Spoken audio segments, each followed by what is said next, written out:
नमस्कार दोस्तों, आज हम बात करेंगे भारत के बहुत पुराने शिक्षा संस्थान नालंदा विश्वविद्यालय के बारे में। नालंदा विश्वविद्यालय भारत देश का सबसे महत्वपूर्ण और विश्वविख्यात विश्वविद्यालय था। आज हम जानेंगे कि नालंदा विश्वविद्यालय किस सदी में बना और उसको किस राजा ने बनवाया। नालंदा विश्वविद्यालय में कौन कौन से सब्जेक्ट में पढ़ाई होती थी, नालंदा विश्वविद्यालय को किसने नष्ट किया तथा वह कौन सी सबसे मेन वजह थी जिसके लिए नालंदा विश्वविद्यालय को नष्ट किया गया, इसके बारे में हम आगे विस्तार में बात करेंगे। ये वही नालंदा विश्वविद्यालय है जिसके समय में भारत विश्व गुरु के नाम से प्रसिद्ध था। तो वीडियो को बिल्कुल भी स्किप न करें, वीडियो को पूरा देखें।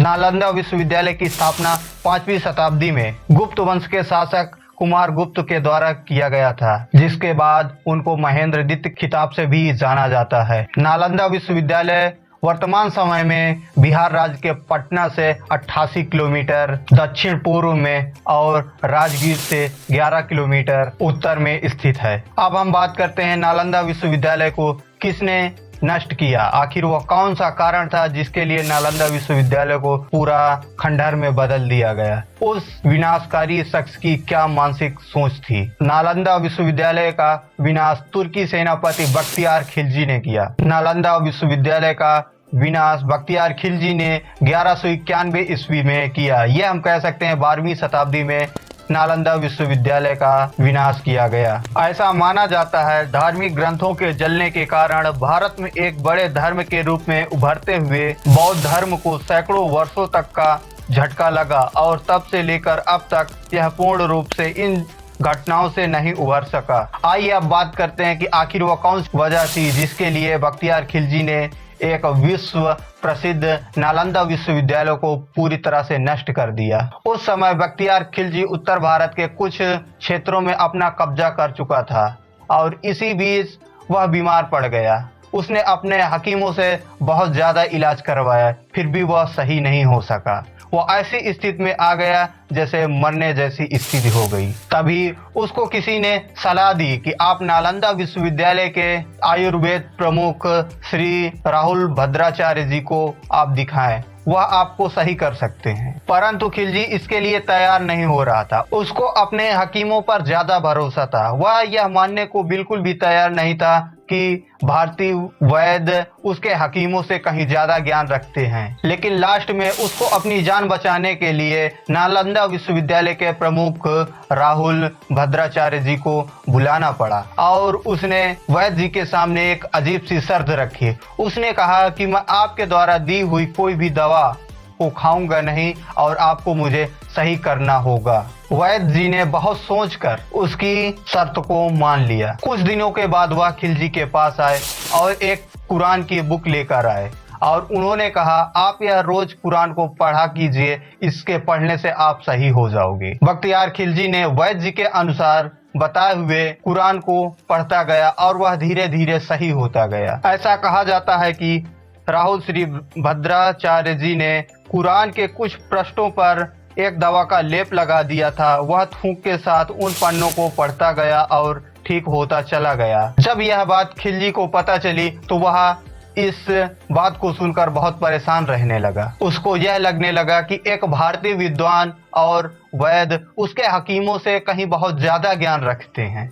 उसको यह बात की टेंशन होने लगी। फिर उसने भारत देश से ज्ञान, बौद्ध धर्म और आयुर्वेद जैसे ज्ञान को पूरी तरह से नष्ट करने का निर्णय लिया और परिणाम स्वरूप खिलजी ने नालंदा विश्वविद्यालय को पूरी तरह से नष्ट कर दिया। उसकी पुस्तकालय में आग लगवा दी। ऐसा माना जाता है कि नालंदा विश्वविद्यालय में इतनी पुस्तकें थी कि 3 महीने तक आग जलती रही और खिलजी के आदेश पर आक्रमणकारियों ने बहुत सारे विद्वानों और बौद्ध धर्मों को मार दिया, उनकी हत्या कर दी गई। नालंदा विश्व का दूसरा सबसे पुराना विश्वविद्यालय माना जाता था। इससे भी पहला पुराना विश्वविद्यालय तक्षशिला था।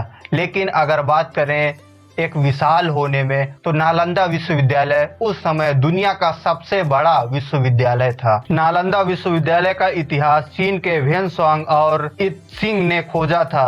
ये दोनों 7वीं शताब्दी में भारत आए थे। इन्होंने इसे दुनिया का सबसे बड़ा विश्वविद्यालय भी बताया था। इस विश्वविद्यालय में मेरिट के आधार पर एडमिशन किया जाता था और निःशुल्क शिक्षा के साथ साथ छात्र का रहना खाना वह भी मुक्त होता था। इस विश्वविद्यालय में तकरीबन 10,000 विद्यार्थी पढ़ते थे और 2,000 अध्यापक पढ़ाने का काम करते थे। इस विद्यालय में भारत से ही नहीं बल्कि विदेश से भी लोग छात्र यहाँ पढ़ने आते थे, जैसे कोरिया, जापान, चीन, तिब्बत, Indonesia, Iran, Greece, Mongolia, Sri Lanka, Nepal आदि देशों से। इसी के समय भारत को विश्व गुरु की प्रख्याति मिली थी। लोग भारत को एक विश्व गुरु के तौर पर देखते थे। नालंदा विश्वविद्यालय इतना महान विश्वविद्यालय था कि यहाँ से बहुत बड़े बड़े विद्वान पढ़ के गए और अपने अपने देशों में अपना अपना उन्होंने नाम किया। इस विश्वविद्यालय में 9 मंजिला लाइब्रेरी थी, पुस्तकालय था और इसके 3 भाग थे, रत्नरंजक, रत्नोदच्छी और रत्न सागर, और इनमें धर्मगुंज नाम की लाइब्रेरी भी थी। इस विश्वविद्यालय में हर्षवर्धन, धर्मपाल, वासुबंध, धर्मकीर्त, आर्यवेद, नागार्जुन आदि विद्वानों ने पढ़ाई की। ये हमारे विद्वान भारतीय थे, लेकिन जो विदेश के लोग यहाँ से पढ़ के गए उन्होंने अपने अपने देश में जाकर अपना नाम कमाया। उस समय यहाँ literature, astrology, psychology, law, science, इतिहास, मैथ, भाषा, विज्ञान, मेडिसिन, आयुर्वेद, धातु आदि की पढ़ाई की जाती थी। यहाँ की सबसे खास बात यह थी कि यहाँ कोई भी निर्णय सबकी सहमति से लिया जाता था। अध्यापकों के साथ साथ छात्रों की भी राय मांगी जाती थी। तो यह हम कह सकते हैं कि यहाँ पर लोकतांत्रिक प्रणाली का उपयोग होता था। नालंदा विश्वविद्यालय के अवशेष 1.5 लाख वर्ग किलोमीटर में मिले। ऐसा माना जाता है कि यह नालंदा विश्वविद्यालय का मात्र 10% ही भाग है। इसी को देखते हुए यह कहना बिल्कुल भी गलत नहीं है कि यह दुनिया का सबसे बड़ा विश्वविद्यालय था। अगर इस विश्वविद्यालय की लिखी हुई पुस्तक आज भी भारत देश में होती तो भारत देश टेक्निकल क्षेत्र में, आयुर्वेद के क्षेत्र में, मेडिसिन के क्षेत्र में व धातुओं के क्षेत्र में आज अदर कंट्रियों की अपेक्षा बहुत आगे होता। आप लोगों का क्या कहना है इसके बारे में? आप अपने अपने विचार कमेंट में जरूर करें व बख्तियार खिलजी की सोच पर एक कमेंट जरूर करें। अगर आपको यह वीडियो अच्छी लगी तो हमारे वीडियो को लाइक करें और शेयर करें। हमारे YouTube पर पहली बार आए हैं तो चैनल को सब्सक्राइब करें। फेसबुक पेज पे पहली बार हैं तो फेसबुक पेज को फॉलो करें। हम आपसे मिलते हैं अगले वीडियो में, तब तक के लिए जय हिंद दोस्तों।